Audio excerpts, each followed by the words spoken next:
y'all, Christine Byer here, licensed esthetician for 22 years, and I am answering your questions that you asked last week about summer skincare.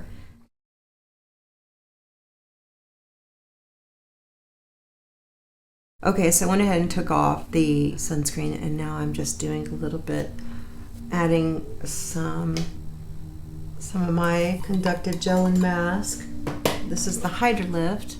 Actually got creative today. I'm always mixing up stuff back here, but I mixed a little bit of the Just Say I All Brightening. Yeah, a lot of times I suggest people put that on. It's a skin brightening serum. Put that on first and then put on this, but sometimes I just mix it together or do both on my clients.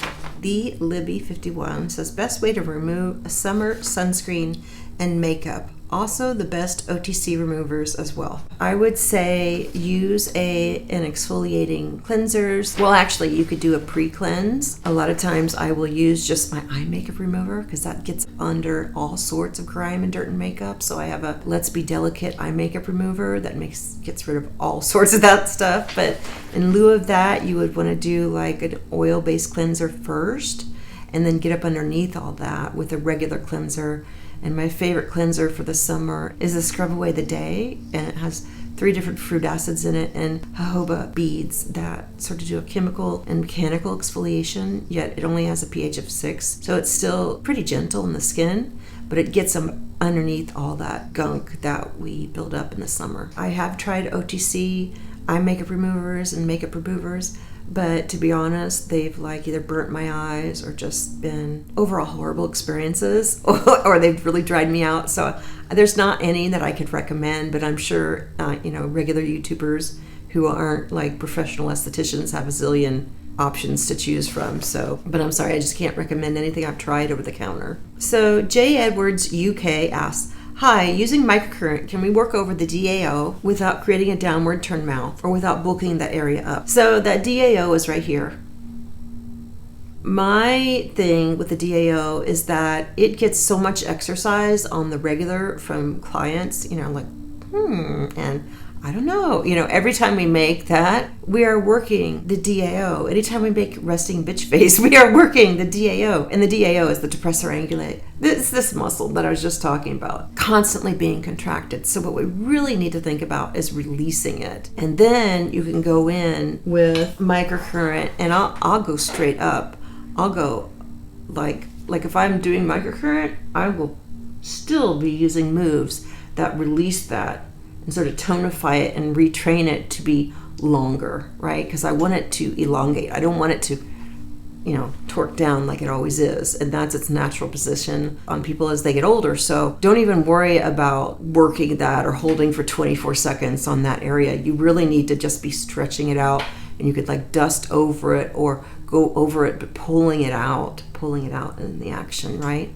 So that's what I would do without bulking that area up. Microcurrent doesn't bulk areas up. It's not facial yoga or facial training. I've never seen microcurrent bulk up a face, to be honest. So Kathy Pendlay, she's asking, best sunblock for melasma and skin lightening products without hydroquinone. Well, in the right place for that. So earlier in the video, I talked about 3 different sunscreens. So they will be a chapter link in the description here that you can go back to there. But any of those 3 sunscreens would be fantastic on helping brighten the skin, because all Korean products so many of them include skin brighteners, niacinamide, skin brighteners. They love skin brighteners because they're looking for glass skin. They don't want any marks on it. They don't want any pigmentation. They want this beautiful glass skin. And so most Korean products, and I can tell you most of the Korean products that I sell have a variety of skin brightening ingredients in them,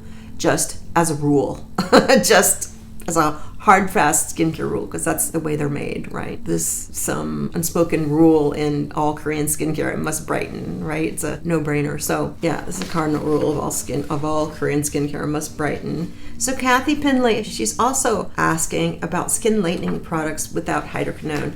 I have a couple. I've got my Sleep On It retinol. I also have the Brighten the Day. I was talking about that earlier, where I mixed it with my concoction. It is an acid-free version of skin brightener, so it's got daisy leaf extract, licorice, berberry extract, just lots of kojic acid, but that's not a deeply penetrating acid. It has a blend of botanicals that help brighten the skin and suppress melanin formation in the gentlest way possible, so that if you're asking for non-hydroquinone skin brighteners, you know that hydroquinone can be cytotoxic or hard on the skin, right? So the next time you go out in the sun, it just comes back really bad. You can have rebound pigmentation. So it's something that's usually done in course or like a 6-week time period, and then you give yourself a break.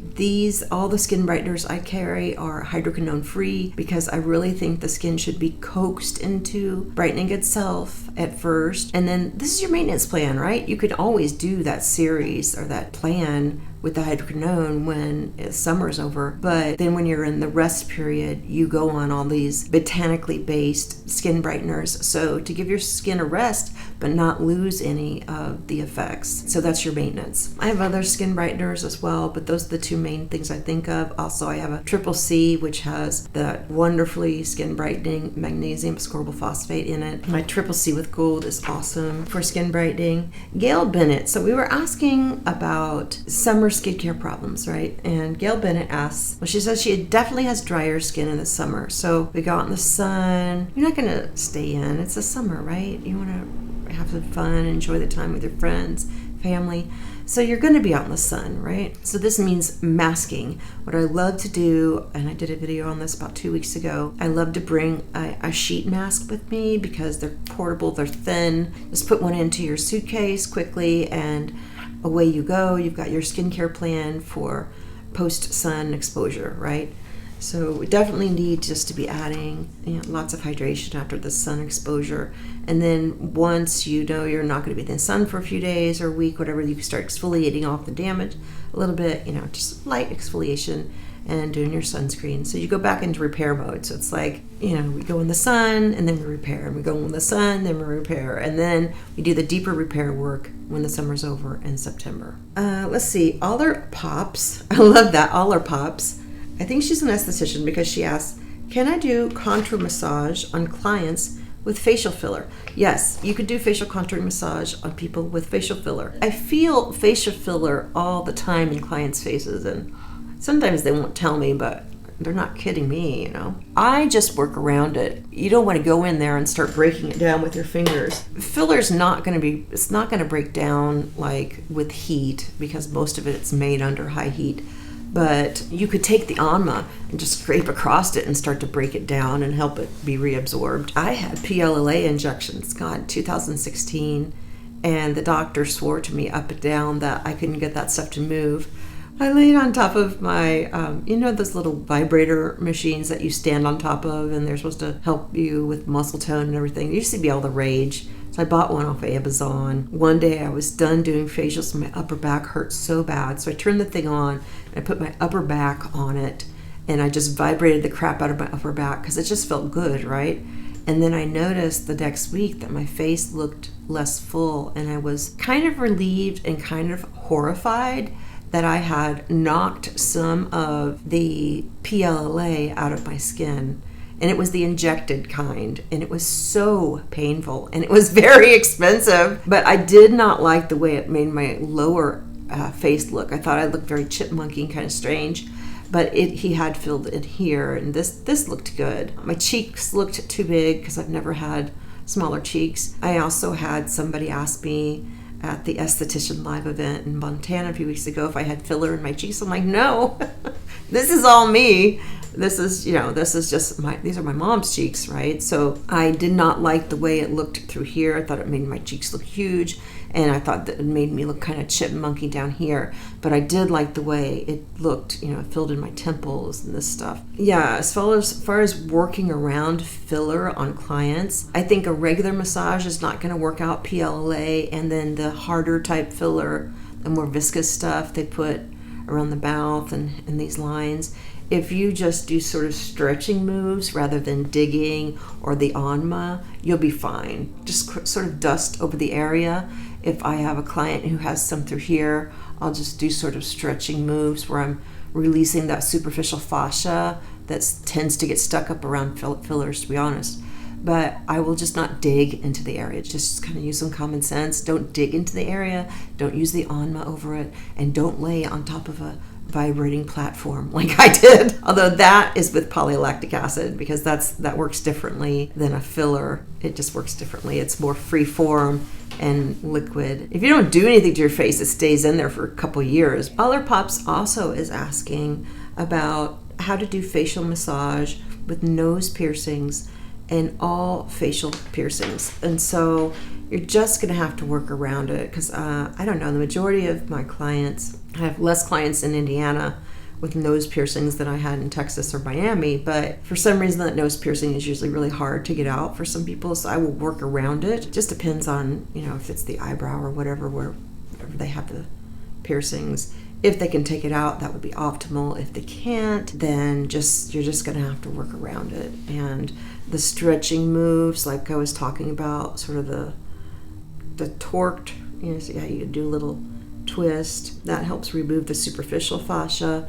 But if you can't, dig up underneath it, don't worry about it. Work their shoulders, strip out their trapezius, work their occipital ridge, make sure all this is released. There's so much other stuff that you can work on if you can't get to a certain area. So don't make your client uncomfortable by, trying to strip out a muscle over an eyebrow that's pierced. We just work around it. And then Tasha Richard, she says, drier skin for sure, that she gets drier skin in the summer, and no matter how much sunscreen she uses, she gets a tan. And yes, I've seen this. You may need to reapply more often. You might be looking at sunscreen hats, those SPF 55 and up hats. But Jackie Mozingo, and I love this gal, she popped in here, and she's, I believe, a nutritionist, but I see a lot of her posts on my clients' posts, which I love this because she has expertise in an area that I don't have. But Jackie says, you probably need more fats in your diet.